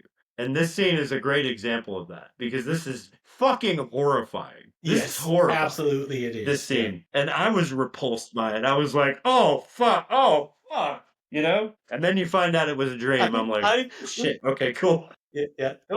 These are like the two scenes that I was repulsed by. Was one, the thing with him in the mirror and his fingers with the fingernails. That was like, oh my god. Yeah. That part was bad, and this one, of course. No. Yeah. Because then she wakes up. No. And it's in the middle of the night. It's okay. It was a dream scene. No. This is then cuts back to Seth Brundle. Then this is the scene where it kind of hints towards that he's kind of figuring out a way to reverse it, no? Because he sees on the computer that he started a new project, no? The teleportation fusion scene, how to reduce the fly DNA in Seth Brundle to a minimum, no? And then the computer tells him, he basically has to teleport himself with two or more healthy human subjects, no? And then he basically wants the computer to do a record of him, but at this point his mutation is so far advanced that the computer doesn't even recognize his voice anymore, and has to has to go back to manual input. Then he pulls out the pencil of his teeth, and all of the teeth in his mouth just fall out onto the keyboard. No? Also, another nightmare that people have all the time. Like this movie is almost like two movies, right? So you get the first part where he's a scientist and it's very sci-fi and he's working on this new project. And then you get this. The movie takes that turn and just disgustingness and human fears and just things that gross you out. And I love the turn. And this scene, too, is just as bad as the fingernail scene for some people. Yeah. Especially for me. I can't stand when I have dreams where my teeth are falling out. Like, that bugs the shit out of me. Yeah. I wake up feeling disgusting when that happens. So this scene fucked me up pretty good. It is. This scene is pretty, but this is just where it's pretty. This scene didn't really bother me that much, no? But I understand why a lot of people are bothered by it, no? But this is also where you can also see that he's just lost his mind. He's no longer Seth Brundle. He's just completely become the insect, because he walks towards his mirror like super fucking excited about it. And he starts talking to his teeth like, "You are useless now. You are absolutely useless now. Just what is it called? What is it? Only history, useless history. Nobody needs it anymore. Yeah. You are absolutely useless now." Yeah. And he opens up his medicine closet, and you clearly see that every time a change, some body part fell off, he kept it, no? And was analyzing it. It was like, I mean, Okay, it's crazy, pretty gross scene. Yeah, just kind of you can see that even though he never could stop being a scientist, even though all of this shit is happening to him, no, he's clearly documenting and recording it step by step. That was it. That was this scene shows. Okay, then this is Gina Davis. He's also lost his morality too. This is kind of where you start to see the animal brain take over, the insect brain, because when we first saw him and we first saw him as a scientist and how he was as a person, he was very morally affected by the fact that the first monkey didn't turn out right. Like that messed him up, and he tried to remain moral, like he was a moral person. Now he's talking about getting 2 subjects into the machine with him so that he can be better. He has no care for human life anymore. Like he's beyond morality. No, you're jumping ahead too fast. Sorry. Yeah, then what you're saying now does not come in, because in the first scene you could clearly see he's trying to figure out something, but also what you just said, like he was trying to figure out this way how to basically kind of reverse it. Gina Davis comes in to the apartment right when he's like after he's had this discussion with his teeth. Yeah. And then she basically comes in and tries to talk with him. He comes in, standing into the room like, "Oh, what were you doing here?" or whatever. Nah. And he's like, she's like, "I just wanted to see you before," but clearly looks at him and can't get a word out. Nah. And then he basically explains, this is also one of the rare moments where he has a few seconds of clarity. Nah. Where he's like, he basically explains to her, "Have you ever heard of empathy in insects?" No? And she's like, "What are you talking about?" So, well, then he basically, because he's realizing what happens to him fully, he's like, insects don't have empathy. They don't have pity. They don't have any moral feelings. They're brutal, without compromises, or whatever. No? And so what the fuck are you trying to tell me? Then he's basically telling her, then he basically just comes out straight forward. He's saying, "I'm no longer human. I'm an insect at this point." Yeah. No? And if you stay here, I'll hurt you. Yeah. He says like this kind of poetic thing. He's like, "I'm an insect that dreams of what it once was, loved it, but that dream is over now, and that the insect is real. That she should leave and never come back, because if she ever comes back, he's probably going to hurt her." No? Yeah. That's basically what he says. Huh? She just totally terrified, runs out, and he's like, no, don't leave. Of course, no. This is weird situation. However, she goes out totally fucking hysterical and crying and whatever to her ex, and like, "I have to get rid of it. I want rid of it now." And then he's like, "Hey, wait back. I'm not sure I can get this done in a night. Maybe we should wait a few days. Just, to figure out what to do or whatever, because doing this now might not be the best, idea." And she's like, "No, I want it out of me. You did not see him. I want this fucking thing out of me." I mean, Rightfully so. Rightfully so. Rightfully so. No? However, then he takes her in the middle of the night to a doctor. No? And this doctor is like clearly skeptical of what's going on, and he's like, "Yeah, this is in the middle of the night, and there are tests and things that have to do." And then John snaps at him like, "No, shut up, just do it." He's like, "Hey, is it your kid?" No? And he's like, "No, it's not my kid. It's the kid of a deformed man." No? Then he's like, "Yeah, but there's no test we have to do." And she's like, No. Gina Davis is like, the kid could be normal at first, but then after a short time, not anymore. So she wants it out. She wants it out now.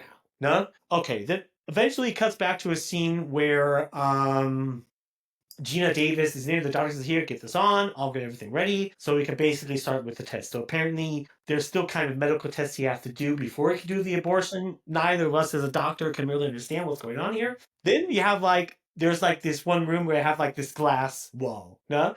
And this is crazy. What shows how insanely fucking strong Seth Brundlefly becomes. Because this is super hard glass. This is glass you could probably drive a car against it and would only shatter, no?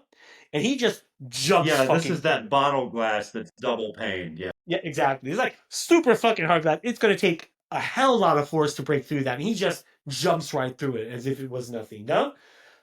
Grabs Gina Davis and then just hells off with her, no? Then John and the doctor come in like, what the fuck is happening? No. Almost, I think he cuts himself on the window or whatever. It doesn't really show it. No. But then it just, from that, after that, instantly cuts back to they're on the roof of his house. No. This is the kind of thing people are debating. How did he do it? Was he flying or just jumping?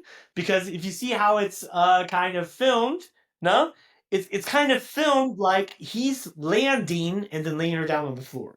What kind of Yeah, brings yeah. up the issue. I kind of thought he was just jumping because you kind of see him jump out the window with her, and he jumps, and then jumps to another location. I think he's jumping because the guy obviously doesn't have wings yet, right? Yeah, obviously. So he's jumping. Then because what we forgot to mention is when she ran out to the car and was like, "I want this out of me. I want He this was out of me." watching. He was watching them. That's how he Yeah, knew that she was pregnant. No. yeah. And then he was trying. This is a short scene where he's trying to talk her into still having the baby because he's like, "Yeah, it's the only thing left of me," and blah blah blah. Why did you want to kill Brundle? He's already given the baby a name in his head. No. Um, and she's like, "No, I Yeah. can't," or whatever. No. And this is where this is the first time where he becomes super fucking terrifying. No. Because then he goes from super sad to like, well, that's bad. And then he really looks at a fucking psycho look at her like, okay, Yeah. now he's gone. At this point, he's just fully He's no gone. longer there. Yeah. Then you have like John then coming into Seth's apartment, no? And he clearly has a shotgun with him, no? With And the he shotgun. starts putting the Yeah. shotgun together. My first thought was, this big super flying monster thing is going to be in there. Maybe put the gun together before you enter the apartment. I mean, just Yeah, I thought the same thing, especially since this is 80s America. Like, it's not a weird thing to be walking around with a shotgun at all. You know what I mean? yeah. But he brings it in a case and he starts putting it together. Ultimately, it didn't matter because he got the whole thing together and he was looking around the apartment because this is the first time that guy has been in this apartment, right? So he's kind of amazed at all the equipment that's there, how everything works. He's looking at the computer, he's looking at everything, and then that's when he gets jumped. Yeah, he gets jumped because he goes onto the computer of the teleporters, and it says gene splicing fusion thing ready. Then of course Seth Brundle jumps him, as you say. No, he wants to point the shotgun at him, and Seth just instantly puts it away. No, grabs him on the arm and picks him up without any effort. No, this is crazy. This is crazy because it's just like this is like a full grown guy. No, and he just picks him up like he's a pillow without any effort. No, and then pukes on his hand. And at this point, he's almost fully mutated, and his puke is like super fucking acid and just Acidic, yeah. It's acidic and just burns away his fucking hand. No, and this is like you see the video where he's actually enjoying it. What he's doing to this guy, you can see he is. This is the point where he is no longer human. He is a fly. He's no longer Period. human. He's just fully enjoying it. Yeah. Then the guy, of course, just falls onto the floor, almost passing out, and he does the same thing on his foot. No? And then also, while his foot is being aided away by the acid, pulls off his foot or whatever. Super gross scene. Then he kind of walks up to him, kind of licking his lips. Yeah, I got the feeling like he was going to eat this guy. Like, Yes. if he hadn't been stopped, it looked like he was going to throw up on the guy's face and then start eating him. Yeah. Like he Exactly. was going to eat this guy. Yeah. That's what I think. Yeah. However, exactly. But shortly before he pukes on his face, Gina Davis screams at him, "Nah, don't do it, nah." And then he stops. No, and he kind of snaps out of it and has the last second of clarity where he crawls up the wall and says to her, "Please help me become human again." No? Yeah. So then he takes her down, and then he explains what happens, what his plan is. His plan is she goes into one telebox, then him into the other. No? Then they will all be teleported into this one box as the perfect family, all united into one body. No? And she's straight up, "Oh, fuck this shit." No? Then he, at this point, of course, he's way too strong that she could hold it. He keeps on pulling her. No? And this is the point where he fully mutates because she grabs him on the face, and rips his jaw off. This is excellent practical effects. Yes, like really, really, really well done. I'm sure a lot of the budget Yeah. from the movie went specifically into this part because Probably. it's not this is also stuff like you hear people who do practical effects talk about one take stuff, right? So something is built and it's created to do one thing. So you only get one shot to get this right. And these shots that they make with this prosthetic are perfect. Is because It is perfect you can see and disgusting. it's disgusting. First, you see like his mouth kind of moving without the jaw. No, even the part of his jaw on the floor is still kind of moving. No, then you see like this big claw coming out of his finger, and all of the flesh and the meat just falling off him. No, and one of the most amazing things is where his eyes just fall off, and it just falls off. Yeah, and you have this thing. You got a fly face, yeah. It's not really. It's a fly face, but it's not really a fly. It's just some mutated thing, no? Yeah. However, he basically it's just instantly with one hand really throws her into the fucking telebox and closes it, no? Then goes into the other telebox, no? And at this point, it's like 30 seconds until the teleportation fuse thing happens. Then John wakes up, no? Gets his shotgun and shoots at the cable of the box where Gina Davis is in, no? Yeah. And then, of course, Seth Brundle hammers at the telebox, almost breaking it through, no?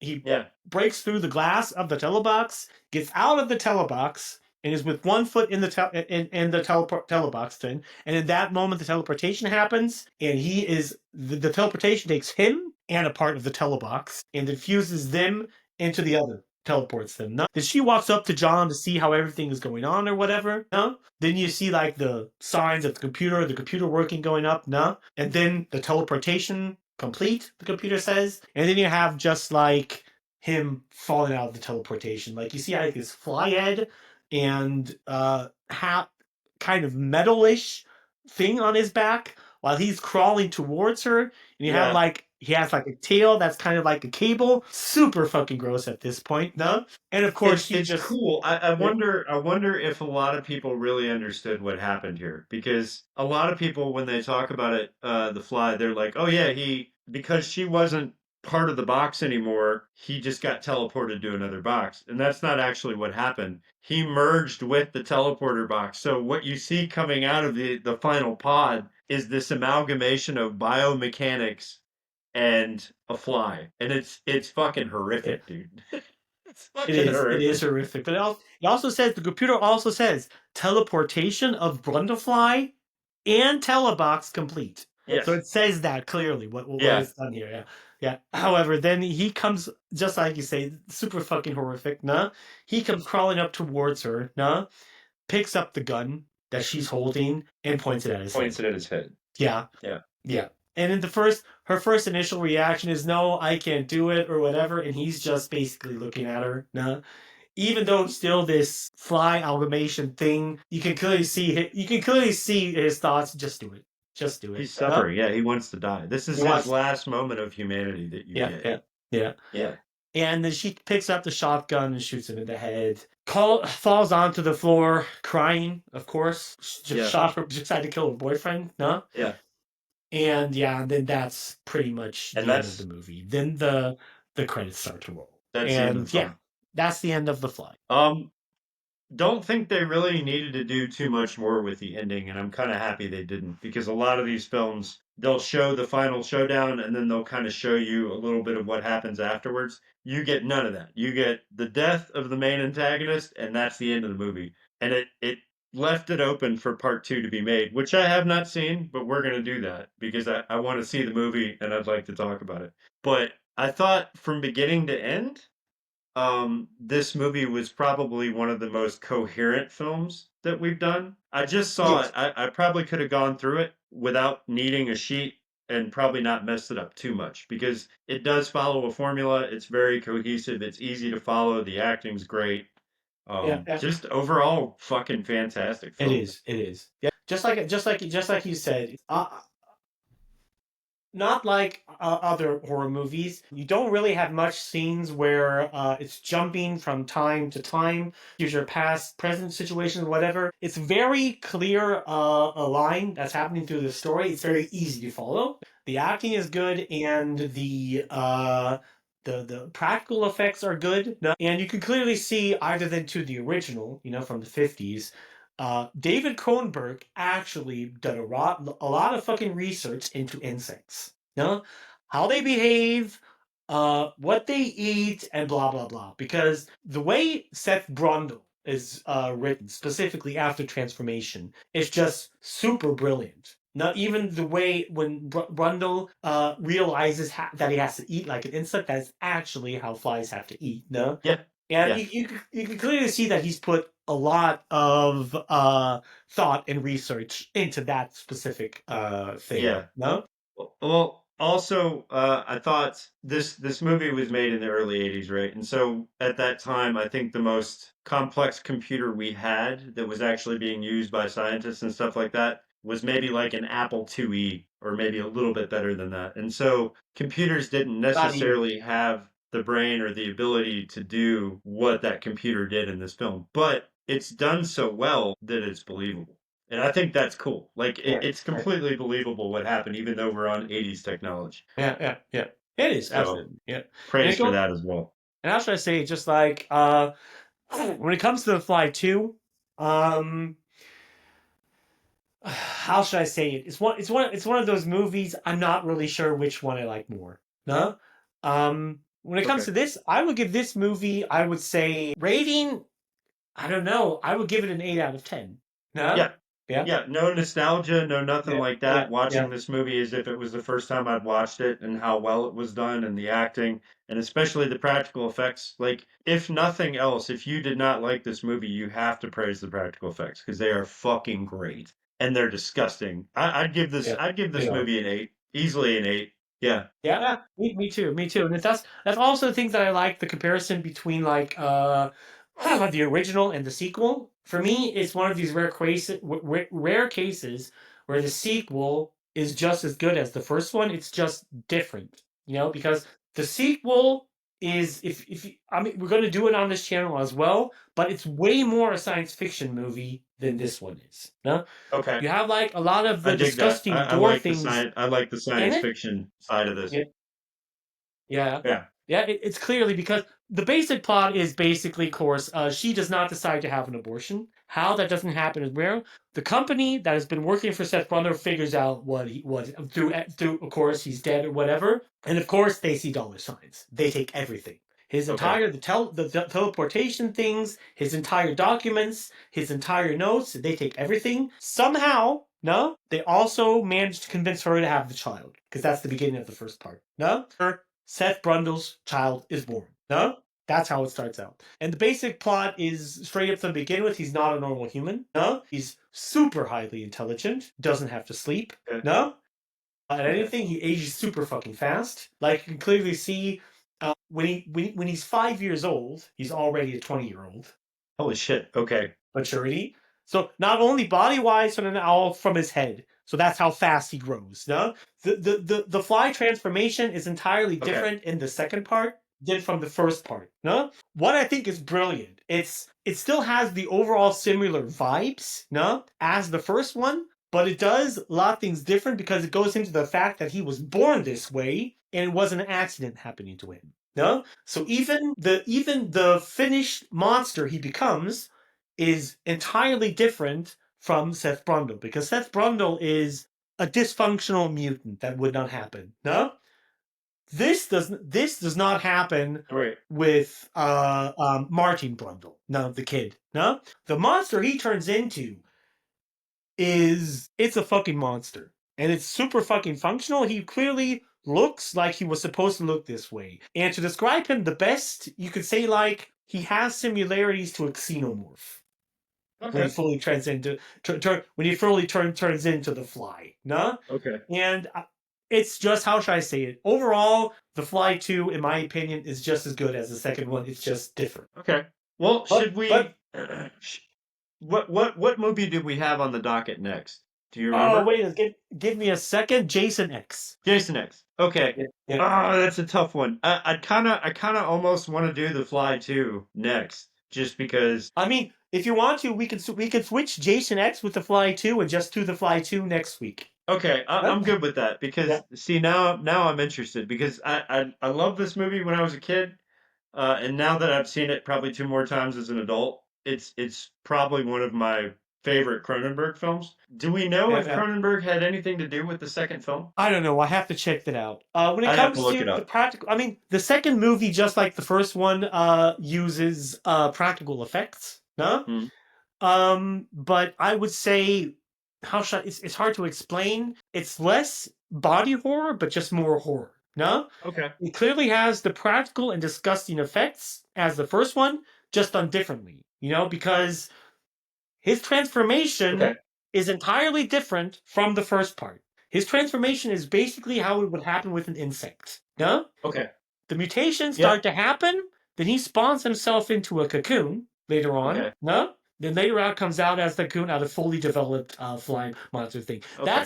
That is just what the second part does. The second part basically does not treat him like an accident. So this was Yeah. born into him, and this is basically how naturally he would develop into this fly thing. Super fucking brilliant. No? And it also explains the second part Okay. explains fully what Seth Brundle was onto. That's how I actually know what would have happened if it was sexual, because at this point, it probably already spoiled it for you. That is what actually happens at the end. No? What would have happened if it was successful was, no? The teleportator would have basically removed all of his dysfunctional gene flies, replaced them with healthy human DNA. He would basically come out as himself again. His wife and kid would be this dysfunctional thing. No, Okay. because that's what he figures out very fast before his mutations start. Because he knows straight up to begin with that he's not normal. That something was up with him, and the corporation that he's working for and that have been kind of raising him tells him a little bit, but not everything. No? And then they basically Okay. tell him he has some kind of very super rare genetic syndrome or whatever. No? And that is how he figures it out, but he does not know the fly thing. He figures out a way to cure himself. Just Okay. from his Okay. genetic alteration. He doesn't know at this moment. Let's not kill it too much because Okay. I want to do this one next. I want to do Okay. this one next. Okay. I'd Okay. love to watch this one with this one fresh in my mind. Okay, then I'll stop at this point talking because I'm talking too much about it. No, then we'll do it in the next episode. One thing I was interested in, no, what did Chrissy think of this movie? She was grossed out, dude. Like she didn't make it. So her mom's here too. And I was like, hey, I have to watch this film because we're doing the podcast tomorrow. And even though I've already seen it, I need it fresh in my head. Her mom is kind of the age where this movie would have come out when she was a young adult, but she doesn't remember it. So I turned it on and I put it in German so that they could understand what was going on too. And neither of them made it, dude. They couldn't make it. They made it through the first part up to where the baboon got put in and got turned inside out. And Chrissy was like, "Oh no, I'm done. I'm done. I'm not watching." From that point, she didn't want to watch it anymore. Because she has a thing for animals. Like if animals get wounded in a movie, she's like, "No, fuck this director, fuck this writer. This movie sucks." I'm like, okay, just give it a chance, right? And so she watched it a little bit more, and I think the first time that he puked up when he was eating, she was like, "That's it, I'm not watching it anymore." And her mom was the same way. She's like, "I don't know why you want to watch this. This is disgusting. We're not watching it." And so I watched it myself the rest of the film. It's not a date movie. Let's put it that way. This is not a date movie. If you want to watch this movie, watch it by yourself. Don't watch it with a girlfriend because you're not getting laid that night. Not gonna happen. Yeah. Yep, that's true. That's absolutely true. Yeah. Great movie, disgusting movie. I think maybe actually Jeff Goldblum's first film where he actually became famous, if I I'm think not yes. mistaken. This is. I think this was his first successful movie. It was either this one or Earth Girls Aren't Easy. Remember that one? No, I don't think I Yeah. ever saw that one. That was another crazy one from the 80s. It was one of those two. I think Earth Girls Aren't Easy, no? Was one of his first movies. He was in that with Jim Carrey. That's the movie that spawned the famous song "'Cause Okay. I'm Blind." I never I saw don't that. have to think. Yeah, yeah. However, the basic plot of that I never movie. saw that. Okay. these are three aliens that crash land onto planet Earth. Nah, come in contact with this woman. That and the one's yellow, the one's blue, and the other one's red. No, and it's funny because Jeff Goldblum is the blue alien. No, Jim Carrey is the red alien. No, and the black guy that plays Major Payne. Remember that movie? Okay. No, he's David the yellow Wayans, yeah. alien. No, and then her and her friend basically have to Okay. have to shave off all of their fear and under all of the fear and everything. Then they look like normal people. No, and then it's basically like Okay. crazy movie of typical 80s comedy, kind of funny. No, and that was, I think, one of the first movies. That and The Fly. I think those two Okay. movies were Jeff Goldblum's first major successes. No, Okay. but I'm not sure which one was the first one. Okay. I'll have to check that one out too. I think Jeff Goldblum is a very strange person. At least everybody that works with him says that he's kind of an odd guy. The portrayal of himself that you see in movies and the way that he talks, that's actually him. That's the way he really is. And so he's probably a cool guy to sit down and have a beer with, just to talk to, because he's probably a pretty strange guy. Yeah. But I've always liked Jeff Goldblum, and he's also one of those guys who, he was one of the first guys who would change his physique for movies. So you know how Christian Bale did for Batman and The Machinist and all that, how he would get in this incredible shape, and then in the next movie he would lose a shit ton of weight to look emaciated. Jeff Goldblum was one of the first people who would do that, because before this movie he didn't look like this. He was told, hey, you're going to have to get in really good shape because you're going to have to do really fast things, and you're going to have to swing from this bar, and you're going to have to like elevate yourself in the chair. Which I don't think we talked about that, but that's one of the scenes as he starts to get really agile and really strong. And he did all of his own stunts in this film. So when you see him flipping around the bar, and when you see him bringing himself up in the chair and doing like that acrobatic stuff, that's all him. Like he trained up to be able to do this for this film. So I got a lot of respect for actors who do that. Pretty cool. Pretty cool. But yeah. Overall, awesome film, dude. Let's do The Fly 2 next episode. Okay, let's do The Fly 2. Yeah, exactly. Yeah. But Chrissy, trust me, Chrissy is probably not going to make it through The Fly 2. Well, we're going to try. She's going to hate me. I mean, she's getting a crash course in disgusting horror films because she has to watch every one of these with me. Yeah, but every one of them. But when there's a scene, that I know she's gonna probably want to cut out, because of something happening to an animal, reassure her, that dog is gonna get justice. Okay. Because one thing I'm gonna say about the movie, the person who is responsible for that, dies a very, very slow and painful death. So I'll reassure her on that. That's the part, because The Fly 2 is, how should I say it, less disgusting than the first one, Yeah. But kind of, it's more science fiction, Okay. And compared to the first part, the second part has a happy ending, more or less. Okay. I mean, I've already spoiled it to you. I mean, before we even talked about this. It's okay. The viewers don't care. They're in it to watch what the hell we have to say about it. But I wondered because Chrissy's also very animated when she sees a scene that bothers her. Like, I wish that I had my camera out and filmed her and her mom's expressions when they saw this film, because it was absolute horror. Like, the looks on their faces during these scenes were just like, oh, fuck. Oh, what the fuck? I want to get some of that on film and then show it on the podcast just for fun. So the next movie we have that's utterly disgusting, cool. I have to film them because it was great. It was great, classic. I'm just not sure if The Fly 2 is going to have that effect on her. Yeah.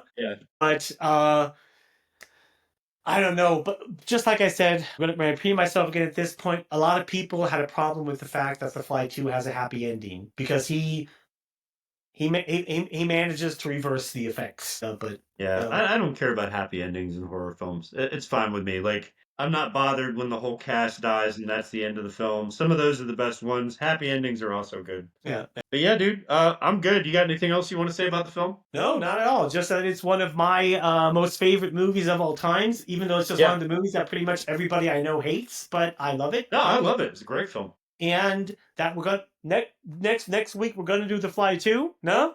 Cool. Absolutely great. I'm really interested in what you think of The Fly 2.